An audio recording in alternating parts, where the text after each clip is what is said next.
पहिलो भेटको त्यो धडकन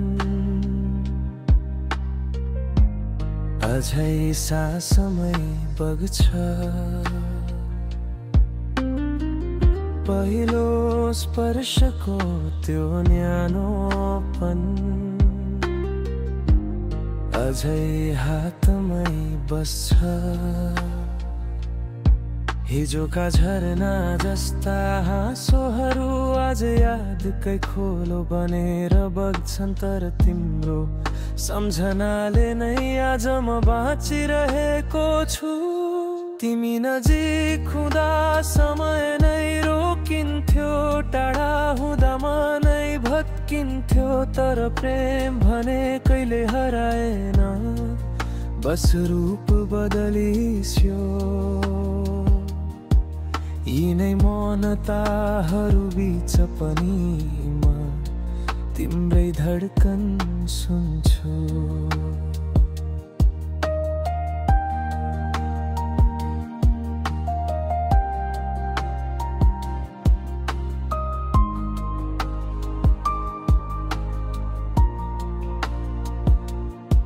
हिजोका वाचा कसमहरू आज प्रेरणा बनेर मनभित्र बल्छन्।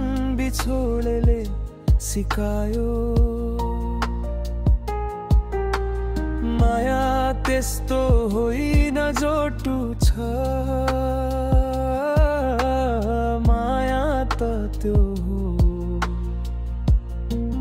जो हजार चोट पटक पछि पनि मनमा उज्यालो जगाउँछ। यादका गल्लीहरूमा तिम्रो छाया हिँडिरहन्छ। सपना भत्किए पनि आशा बाँकी छ। किनकि तिमीले नै सिकायौ, ढौन भइए पनि उठ्न त सकिन्छ। आज पनि म हिँड्दैछु तिम्रो सम्झनाको उज्यालो लिएर। भोलि कतै भेट भइहाल्यो भने यो मनले भन्दिनेछ, तिमी नै मेरो सबैभन्दा ठुलो प्रेरणा थियौ।